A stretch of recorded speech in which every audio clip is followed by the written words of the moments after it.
ప్రభునందు ప్రియులారా, ప్రభునామమున మీకు వందనములు. ఈరోజు దేవుని యొక్క వాక్య ధ్యానము మత్తయి సువార్త 4వ అధ్యాయము 19వ వచనము. ఆయన నా వెంబడి రండి, నేను మిమ్మును మనుషులను పట్టు జాలరులుగా చేతునని వారితో చెప్పెను. దేవుడి ఈ మాటలు దీవించి ఆశీర్వదించునుగాక. గమనించండి ప్రియులారా, సీమోను బరియోనా అనే సాధారణ నామముతో మత్స్యకారుడిగా మొదలైన జీవితము, కేఫా అనే దైవ పిలుపుతో రాయిగా మలచబడినటువంటి పేతురు కథనే. వలలు వేసే చేతులు మనుషుల హృదయాలను వేటాడే పరిచర్యకు పిలువబడ్డాయి. బెత్సదా ఒడ్డున మొదలైన ప్రయాణము కపెర్నహూము గృహముల విశ్రాంతి పొందింది. అత్తగారి జ్వరము తగ్గిన వేళ కృపను చూసిన కళ్ళు, నీటి మీద నడిచిన అడుగులు, భయముతో మునిగిన క్షణాలు కూడా చూశాయి.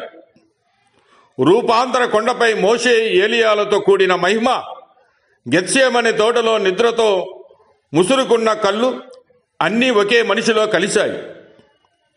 నీవే సజీవ దేవుని కుమారుడు అని ప్రకటించిన నోరు నేను ఆయనను ఎరగను అని అబద్ధము పలికింది.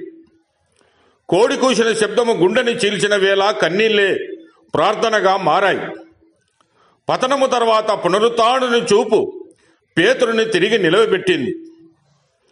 పెంతెకొస్తు అగ్నిలో భయపడిన శిష్యుడు ధైర్యమైన సాక్షిగా మారాడు. ఖైదు హింసల మధ్య సువార్తను ప్రకటించాడు. పత్రికల ద్వారా విశ్వాసులను బలపరిచాడు. చివరికి రోమాలో తలక్రిందుల శిలువలోను తన ప్రభువుని గౌరవించాడు. కనుక ప్రియులారా, పేతురు జీవితము మనకు అర్థము వంటిది. మన బలహీనతలు ఉన్నా దేవుని కృప వాటికన్నా గొప్పది. పతనము జరిగితే కన్నీళ్లతో ప్రభువును ఆశ్రయించండి. గర్వము కాదు, దీనత్వమే దేవుని చేతిలో మనలను రాయిగా స్థిరపరుస్తుంది. ప్రభువును ఆశ్రయించే వారిని ఆయన ఎప్పటికీ విడవడు. దేవుడు మిమ్మల్ని దీవించి ఆశీర్వదించునుగాక.